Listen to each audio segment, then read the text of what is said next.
પપ્પા, આ શું ઘરમાં એકદમ વાતાવરણ શાંત છે? ન કહતો તો બધા કેટલા મસ્તી કરતા હોય. ભાઈ નથી દેખાતો, નાની બેન પણ નથી દેખાતી. ક્યાં છે બધાય? અને ભાભી પણ આજ કે બોલ્યા નહીં. આ તું પૂછસ? હા પપ્પા, મને એવું લાગ્યું એટલે મેં પૂછ્યું તમને. હું તો સવારથી ઓફિસ હતી. સવારથી ઓફિસ હતી, પણ ઓફિસે ગયા પહેલા તે જે ઘરમાં કાંડ કરતી ગઈ છે ને, આ એની બધી અશાંતિ છે. આ કાંડ? હવે મેં શું કર્યું પપ્પા? તારી જાતને પૂછ. પપ્પા, જ્યાં સુધી મને ખબર છે ત્યાં સુધી મેં કંઈ નથી કર્યું. તું સવારે નાસ્તો બનાવ્યા વગરની વહી ગઈ, પાછળથી બંને પતિ પત્નીમાં કેટલો ઝઘડો થયો તને ખબર છે? પપ્પા, આજે મારે લેટ થતું હતું. મારે ક્લાયન્ટ મીટિંગ હતી, બહારથી ઇન્ટરનેશનલ ક્લાયન્ટ આવવાના હતા, એટલે હું મારું ટિફિન બનાવીને જલ્દીમાં જતી રહી. આજે એક દિવસ મેં ટિફિન નથી બનાવ્યું, બાકી બધાનું નાસ્તો ટિફિન બનાવીને જ જાઉં છું ને. આ બધું અગાઉથી પ્લાનિંગ હતું ને? તારા મીટિંગ હતા, ક્લાયન્ટ હતા, આવવાના હતા, બધું ખબર હતી ને તને? ના પપ્પા, મને ઇમરજન્સીમાં કોલ આવ્યો હતો કે ભાઈ આજે તમે વહેલા આવી જજો, એટલે હું ફટાફટ મારું ટિફિન બનાવીને નીકળી ગઈ. તું તો નીકળી ગઈ, પણ પાછળ તેમને બધાને ઝઘડાવી દીધા તે. પપ્પા, હવે એમાં મેં શું ઝઘડાવી દીધા? આજનો દિવસ ભાભી બનાવી લે તો શું વાંધો આવવાનો હતો? એ તો કંઈ બોલી જ નથી. ઘરમાં જે નાસ્તો રેડીમેડ હતો ને એ અમને બધાને આપ્યો, અને આ નાસ્તો કરીને તારો ભાઈ બગડ્યો. ભાઈને શું થયું વળી તો એ બગડા? એ ને ભાભી બંને બાંધી પડ્યા. મુસ્કાન, આમાં તારો વાંક છે. આમાં નિકિતાનો કે ચેતનનો બેમાંથી એકનો વાંક નથી. પપ્પા, એમાં મારો શું વાંક છે? હું ખાલી આજનો દિવસ નથી કરીને ગઈ, એમાંય મારો વાંક? એક દિવસ તો કોઈ પણ એડજસ્ટ કરી લે. એડજસ્ટ કરી લે, પણ અગાઉથી કીધું હોય તો. પપ્પા, જો મને ખબર જ હોત ને તો હું છે ને નાસ્તો બનાવીને જ જાત. બરાબર છે, મને શોર્ટ નોટિસ ઉપર જવાનું થયું એટલે મારે જવું પડ્યું, અને એમાંય તમે મને જ ગુનેગાર સાબિત કરો છો. તો તે ગુનો કર્યો છે તો સાબિત કરું જ ને. હવે સાંભળી લે, જો તારે નોકરી કરવી હોય તો કરજે. આ તો તું આટલું ભણી છો અને તે મને કીધું કે મારે નોકરી કરવી છે, તને નોકરી કરવા દઉં છું હું. તારે ઘરની જે કાંઈ જવાબદારી છે ને એ પૂરી કરીને જવાનું. તારી મીટિંગ હોય, ક્લાયન્ટ આવવાના હોય, એની સાથે અમને કોઈ મતલબ નથી. હશે પપ્પા, બીજી વખત ધ્યાન રાખીશ, તમને જેમ ઠીક લાગે. તો આ વાત મગજમાં રાખજે, અને બીજી ફેર આવી ભૂલ ન થવી જોઈએ, સમજી? હા, વાંધો નહીં.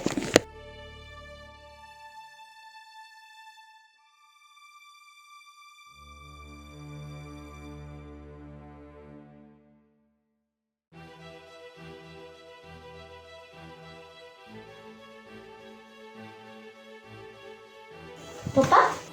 હા બેટા, આવી ગઈ તું? હા. કંઈ કામ હતું બેટા તારે? હા પપ્પા, બોલ ને.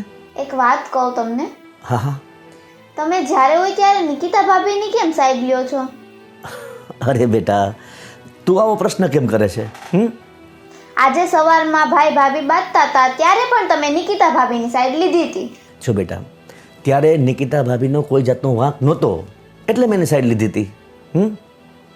પણ એ રીતના? જો બેટા, તું એક વાત સાંભળ. આખા ઘરની જવાબદારી નિકિતા સંભાળે છે. તમામ કામ એ કરે છે ને, તો આજે એને ખાલી નાસ્તો ન બનાવ્યો એમાં શું વાંક થયો? પણ એ બોલ્યા કેટલું નીચે. તું એમાં ન જો બેટા, અને મારી વાત તું શાંતિથી સાંભળી લે કે હું નિકિતા ભાભીની વાત શું કામ ધ્યાનથી સાંભળું છું અને વાંક નથી કાઢતો અને તરફેણ કરું છું. કઈ રીતે? જો બેટા, હું તને જે કહું છું ને એ શાંતિથી સાંભળ. તું હજી ઘરમાં સૌથી નાની છો. ઘરમાં જે કાંઈ વાતચીત ચાલતી હોય ને એમાં હવે તારે ક્યારેય ઇન્ટરફેર કરવાનું નથી. જો બેટા, આ ઘરના વડીલો છીએ, જે કાંઈ કરતા હોય ને વડીલો એકબીજા સાથે સમજીને કરતા હોય. તું હજી નાની છો, તારે અત્યારે ભણવામાં ધ્યાન આપવાનું છે. તો એટલે તું મારી વાત સાંભળી લે. તારે ભવિષ્યમાં સુખી થવું હોય ને તો ઘરમાં કોઈ પણ જાતના કજિયામાં કે કોઈ પણ બાબતમાં તારે ઇન્ટરફેર નથી કરવાનું. સમજી ગઈ ને મગજમાં? તો આ વાત તારા મગજમાં રાખવાની છે તારે. સાંભળ, અને બીજી મહત્વની બાબત એ. કઈ બાબત કરી? કે છે ને આ ઘરની જે તમામ પ્રોપર્ટી છે ને એ પ્રોપર્ટી વિશે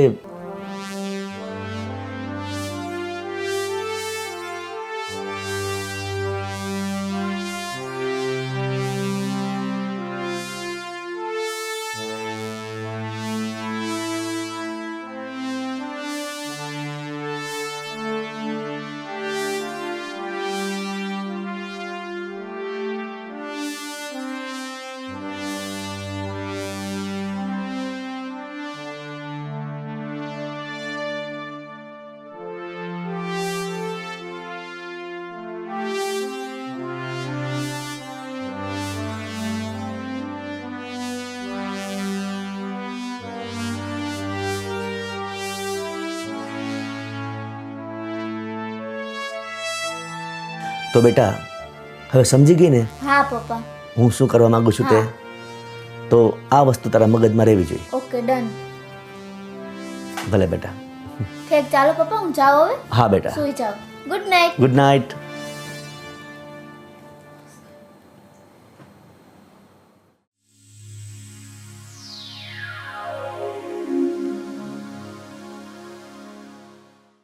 પપ્પા હા બેટા બોલ. આડે દિવસે તો ખબર નથી પણ રજાના દિવસે નિકિતા રસોઈ સારી બનાવે છે. એમ? આ જોઈ જમણ કેટલી મજા આવી. વાહ સાચી વાત છે. એટલે તમારું કહેવાનું એમ થાય છે કે તમે ઓફિસે જાઓ ત્યારે જ હું નથી સારી બનાવતી એમ? ત્યારે તો હું જ બનાવું છું ને. એ પોઈન્ટ રાઈટ છે હો પપ્પા. ડેલી સવારનો નાસ્તો મુસ્કાન જ બનાવે છે. બપોરનું જમવાનું કોણ બનાવે છે? સાંજનું કોણ બનાવે છે? તું હા તો મુસ્કાન આખો દી ઓફિસે ભાઈ ક્યાંથી બિચારી ફ્રી થાય. હા બસ. ચેતન, તને આજની રસોઈ સારી લાગી ને? બસ તો બીજું તારે શું જોઈએ? આજ તો કુદરતી પપ્પા કેમ બની ગઈ મને ખબર નહીં, એને ખબર નહીં કરતી હોય પણ જોરદાર હતી. કુદરતી નહીં, ડેઈલી રસોઈ સારી જ બનાવે છે. પણ એમાં એવું હોય બહારથી નાસ્તો કરીને આવ્યા હોય તો ઘરનું ન ભાવે. હા હવે સમજાણું. આજે રજા છે, આજે ઘરની બહાર નીકળવાનું નથી, નાસ્તા પાણી થયા નથી, એટલે શું ભૂખ લાગી હતી એટલે સારું લાગ્યું. હા પપ્પા હા બેટા. એટલે ભેગા થઈને કામની વાત યાદ આવી ગઈ. હા બોલો. મારે છે ને આપણા ધંધામાં ઇન્વેસ્ટ માટે છે ને થોડાક પૈસાની જરૂર છે. બેટા ધંધા તો આપણે ચાલે છે, એમાં શું ઇન્વેસ્ટમેન્ટ કરવું છે તારે? એક સારો પ્રોજેક્ટ છે ને હાથમાં લઈને તો ફાયદો થાય એમ છે. ઇન્વેસ્ટમેન્ટ વધારે પપ્પા થોડુંક છે. કેટલું છે? 50 લાખ જેટલું છે, વધારે નથી. 50 લાખ રૂપિયાનું? પણ બેટા એવું તે શું છે કે જે 50 લાખ રૂપિયા રોકવા પડે એમાં? બેટા આપણે અત્યારે રોકાણ કરવાની કોઈ જરૂર નથી. પણ પપ્પા અત્યારે સમય પ્રમાણે નવી નવી વસ્તુ લઈ આવવી પડે, નવા નવા ઇન્ક્રીમેન્ટ્સ લાવવા પડતા હોય, નવા નવા ચેન્જીસ લાવવા પડતા હોય, તો કરવા દો ને પણ ભાઈને. પપ્પા ખાલી 6 મહિનામાં પૈસા રિકવર થઈ જાય, સામે પ્રોફિટ થાય ને આમ પણ ઘરમાં પૈસા પડ્યા શું કરશું પપ્પા? બેટા તારી વાત એકદમ સાચી છે, ધંધામાં રોકવા જોઈએ એવું સમજુ છું, આપણે વેપારી છીએ. પણ બેટા એક વાત સાંભળી લે, આપણી પાસે અત્યારે એક પણ જાતની મૂડી છે નહીં, બધી મૂડી અલગ અલગ જગ્યાએ રોકી દીધી છે. તને ખ્યાલ છે? ભલે અમુક બાબતનો તને ખ્યાલ નથી, પણ મારી પાસે એટલા રૂપિયા નીકળી શકે એમ નથી બેટા. પપ્પા જરૂરિયાત છે એટલે મેં તને વાત કરી, હું તો કંઈ કરી શકું એમ નથી. તારી બધી વાત સાચી. જો બીજે ક્યાંયથી એરેન્જ થતા હોય ને તો તું કરી લે. બીજી ક્યાંથી એરેન્જ પપ્પા એવું છે, ખોટા ધિરાણ ઉપર લેવા પડે, વ્યાજ ઉપર લેવા પડે તો ખોટું થાય. વ્યાજમાં આપણે પછી તો પ્રોફિટ શું મળે? તો મેં ઘરની મૂડી છે ને ઘરમાં રોકાય, ફાયદો થાય એટલા માટે મેં તને વાત કરી. પણ બેટા તે એમ કીધું કે જો 6-7 મહિનામાં ઇન્વેસ્ટમેન્ટ કરીએ એને આઉટપુટ એટલું આવી જતું હોય તો ભલે ને વ્યાજ દેવું પડે. વ્યાજ કરતાં નફો વધી જતો હોય તો વ્યાજ દેવાય, એમાં શું? બરોબર ને? તારું કનું શું થાય? પણ પપ્પા હું એમ કહું છું કે બીજાને વ્યાજ દેવું એના કરતાં તમે જે જગ્યાએ રોકેલા છે બરાબર છે, ત્યાં જે જગ્યાએ પૈસા રોકેલા છે, કોઈ જમીન કે એવું કંઈ લીધેલું નથી, જ્યાં પૈસા રોક્યા છે ત્યાંથી તો પાછા લઈ લો. એ પૈસા આપણા આમે તમે બીજા પાસેથી વ્યાજ લ્યો છો, આપણે બીજા પાસેથી વ્યાજ લઈને આપણે પાછા કોકને વ્યાજ ભરવા. તો બેટા તું સમજતી નથી, કારણ કે મેં જે લોકોને પૈસા આપ્યા છે ને એ લોકોને એ વખતની જરૂરિયાત હતી. તો હવે આપણે જરૂરિયાત છે પપ્પા. પણ એ હજી મુદત પૂરી થઈ નથી બેટા. હા તો કઈ વાંધો નહીં કે આ મહિનાનું વ્યાજ ન આપતા, મારે વ્યાજ નથી જોતું, મૂડી તો લઈ લ્યો, એ તો કામ આવશે. ચેતન અત્યારે જો પૈસા લેશે મને કોઈ વાંધો નથી, પણ એ વ્યાજ તો આપણે ભરવા ને. બધું સાચું, પણ હવે એ લોકો પાસેથી હું અત્યારે પૈસા માગી શકું એમ નથી. સંબંધનો સવાલ છે. પપ્પા તમે એમ આવી રીતે ધંધામાં સંબંધ જોવા જાવ તો કેમ ભેગું કરવું? બેટા મને લાગે છે આપણો જે ધંધો છે અત્યારે, આપણે જે ઇન્કમ થઈ રહી છે એ બધી ઇનફ છે, તો આપણે શું કામ ધંધો વધારવો જોઈએ અત્યારે? શું કામ ના વધારવો જોઈએ પપ્પા? એ મને કહો જ ને. હવે મુસ્કાન દીદીના મેરેજ કરવાના છે બરાબર, મેરેજ જોડા તો થઈ ગયા છે, કાલ સવારે શીતલ દીદીના કરવાના થશે, એની અત્યારે સ્ટડી ને એ બધું ચાલે છે. પણ એટલે શું કહું છું ને કે આપણે ધંધામાં રોકી દેશું, અને માનો કે કંઈ આઉટપુટ ના આવ્યું, નફો ન થયો, ધંધામાં નુકસાની ગઈ તો આપણી પાસે જે મૂડી છે એ માઇનસ થઈ જશે. પણ પપ્પા તમે નકારાત્મક શું કામ વિચારો છો? પોઝિટિવ લ્યો ને કે કદાચ આપને પ્રોફિટ વધારે થશે. બેટા હું આટલા વર્ષોથી આ બિઝનેસમાં છું, એમાં ચડાવ મંદી આવતી હોય છે, તો આવું ક્યારેક બની જાય. તમારી વાત 100%ની સાચી, પણ આ વખતે લોસ આવે એવું જરૂરી તો નથી જ ને. જો સપોર્ટ કરો તો તમને વધારે ભાઈને મહેનત કરવાની ગમશે. મને સપોર્ટ કરવામાં કોઈ જાતનો વાંધો નથી બેટા. અને બેટા જો તને કોઈ બિઝનેસમાં જાજી ખબર ન પડે, પપ્પા બિઝનેસમાં મને ન ખબર પડે એવું તો તમે કહો જ માં, કારણ કે હું બી એક જોબ કરું છું. મારા જ આઈડિયાઝ ઉપર ત્યાં બધું વર્ક ચાલે છે, તમને ખબર છે. બેટા તું એ કંપનીની માત્ર એક કર્મચારી છો, એટલે તું ન બોલ વચ્ચે. તમે મને બિઝનેસમાં તો ઇન્વોલ્વ થવા નથી દેવાના, એટલે મારે તો જોબ જ કરવી પડશે, બરાબર ને ભાઈ? અને 50 લાખ રૂપિયા બહુ નાની રકમ ન કહેવાય બેટા, એ ઘણી મોટી રકમ કહેવાય. હા તો પપ્પા 50 લાખ નાની રકમ ન કહેવાય ને, એટલે જ કહું છું કે જ્યાં આપ્યા છે ત્યાંથી લઈ લ્યો. અને અત્યારે બધા બિઝનેસ અપડેટ થાય છે, આપણે થવાની જરૂર છે. બેટા તમે લોકો સમજતા કેમ નથી? મેં તમને કીધું ને કે જે લોકોને મેં પૈસા આપ્યા છે એ લોકોને સંબંધથી એ પૈસા આપ્યા છે. એ લોકોએ પોતપોતાના કોઈ પણ જુદા જુદા વ્યવસાયમાં રોક્યા છે. પપ્પા હું તમને એ કહું, આપણી પાસે ઘરનો ધંધો કરે ઘરના ધંધામાં રોકવા માટે તમને વાત કરું છું. એક બીજી વાત સાંભળો, જેને તમે આપ્યા છે એ લોકો કદાચ ડૂબી ગયા તો આપણા પૈસાનું શું? ડૂબા એ જ થયું ને. તો ઘરમાં રોકાય તમને વાંધો શું છે? આપણે પાસે પોતાનો બિઝનેસ નથી, આ પહેલી વાર હું સાહસ કરું છું. આ તો પપ્પા એવું થાય કે લોભીનું ધન ધૂતા રાખાય, આપણા હાથમાં પૈસા નહીં આવે, ઈ ડૂબશે તો. જો બેટા તમે લોકો મારી વાત શાંતિથી સાંભળી લ્યો કે ધંધામાં રોકવા માટે મારી પાસે અત્યારે કોઈ પૈસા છે નહીં. તારાથી કોઈ બીજી રીતે એરેન્જ થતા હોય ને તો તું કરી લે, હું તને ના નથી પડતો. બસ સારું એમ પપ્પા. નહીં, તમારા નામે કોઈ જમીનનો શેડ કે એવું કંઈ નથી તો ઈ અત્યારે થોડોક ટાઈમ આપણે પ્રોપર્ટી બધી પપ્પાના નામે, મારા નામે ક્યાં કહી છે? પણ બેટા એ બધું તારું જ કહેવાય ને, આપણે ભવિષ્યમાં એવું થઈ જશે ને. તો આમાં તો મતલબ આમ જોવા જઈએ તો એવું જ થયું કે બધું છે પપ્પાના નામે, આપણે કંઈ કરવું હોય તો આપણે કરી ન શકીએ.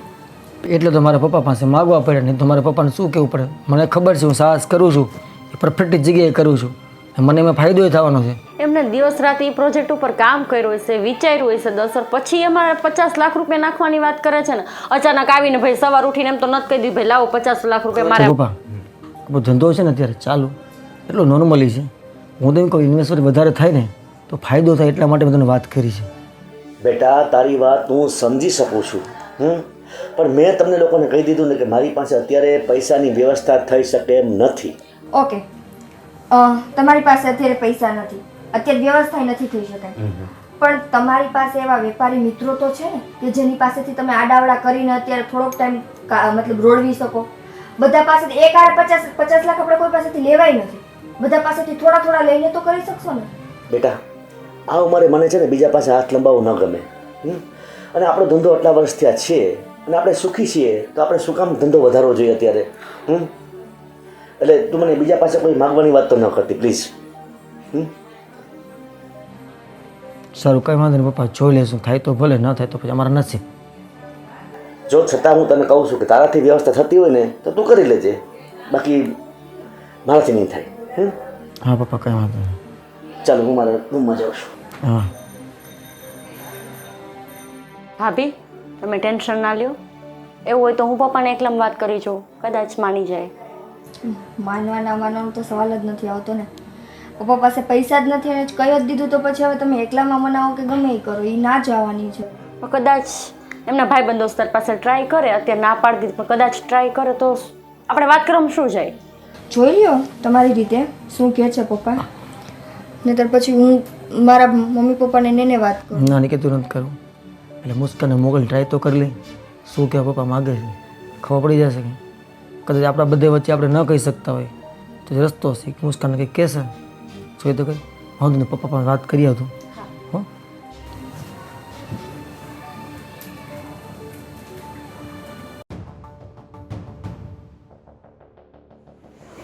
શું કરું?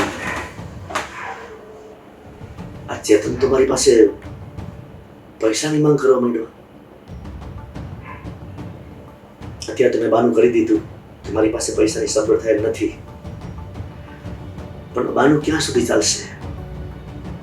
મારે કંઈક આનો રસ્તો જલ્દી કરવો પડશે.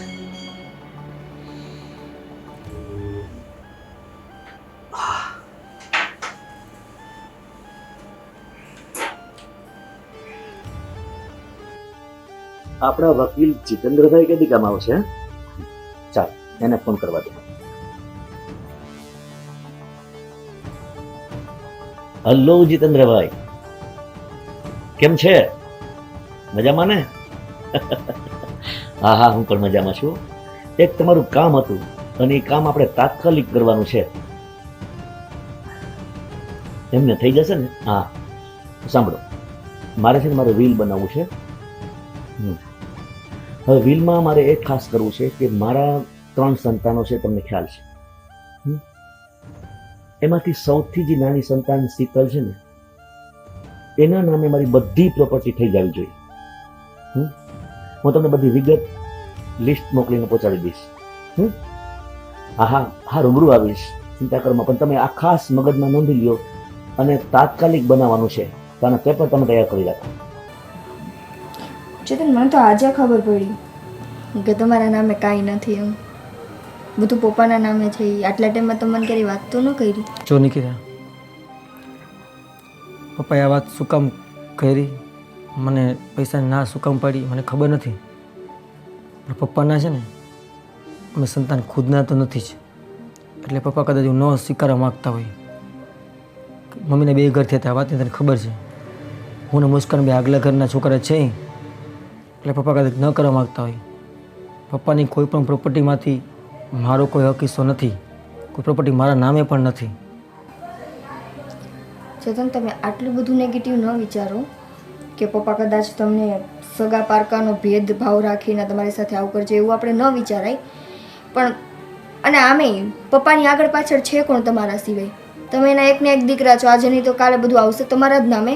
પણ એમ મને થોડુંક અજુગતું લાગ્યું એમ કે આટલા ટાઈમની અંદર તમારી પાસે પ્રોપર્ટીના નામે કાંઈ નથી, નહીં ફ્લેટ, નહીં નાનીકડી કેવી જમીન, કંઈ જ નહીં. હું કઈ માટે જ વિચારું છું. મમ્મીને ગયા પછી જે તકલીફ ભોગવી છે ને, તું તો હમણાં આવી છે. બાકી અમને ખબર છે તકલીફ ભોગવી છે. કંઈ વાંધો નહીં. મારા કરતાં તકલીફ વધારે મુસ્કાને ભોગવી છે. જેવું નસીબમાં એવું થાય. તો હું એક વાત કહું, હવે મુસ્કાન દીદી મેરેજ જેવડા થઈ જ ગયા છે, તો આપણે એની સગાઈ કરાવી દઈએ. હા, કેમ કે અહીંયા રહેશે ને તો જો એ ખોટા હેરાન જ થવાના છે. અહીંયા એને સ્ટ્રગલ કરવાનું જ રહેશે. આપણે કોઈ સારું એવું ઘર ગોતીને આપણે ત્યાં પરણાવી દઈએ. એટલીસ્ટ અહીંયા કરતાં ત્યાં હેરાન તો નહીં થઈ. વાત તારી બરોબર છે. અને ત્યાં સુધીમાં આપણે પપ્પા સાથે વાત કરી લઈએ કે ભલે એની મતલબ સેફટી માટે જે કાંઈ પણ એને એની પાસે રાખવું હોય એ રાખે, પણ કંઈક તો આપણા નામે કરી દઈએ. વાત પપ્પાને વાત કરી લે, મુસ્કાન સાથે તું પણ વાત કરી લે કે અમે વિચારી જાઉં એને કહેવાનું શું થાય. પેલી આપણે જાણી તો લે, બરાબર? મુસ્કાન આ પાડતી પપ્પા એગ્રી થતા હોય તો સારું યોગ્ય ઠેકાણું હોય આપણે ગોતશું મુસ્કાન માટે. સારું, હજી એકવાર કહું છું, તમે વિચારી લો. હું મારા મમ્મીને વાત કરું પૈસા માટે? ના, એવું તો કંઈ કરવું નથી. હા, અને સાંભળી લો, આ વાતની જાણ બીજા કોઈને ના થવી જોઈએ. એમાંય મારા છોકરાઓને તો ખાસ નહીં. સમજી ગયા ને? અરે જીતેન્દ્રભાઈ, તમે ફી માટે જરાય ચિંતા ન કરો. તમે જેટલી ફી કહેશો ને એના કરતાં 5,000 રૂપિયા વધારે આપીશ. સમજી ગયા ને? હા, ઠીક છે. તો પેપર તૈયાર થાય એટલે અમને કહેજો. ભલે ભલે, okay, thank you very much. વાહ, હવે જે મનમાં ઈચ્છું છું ને એ થઈ જશે.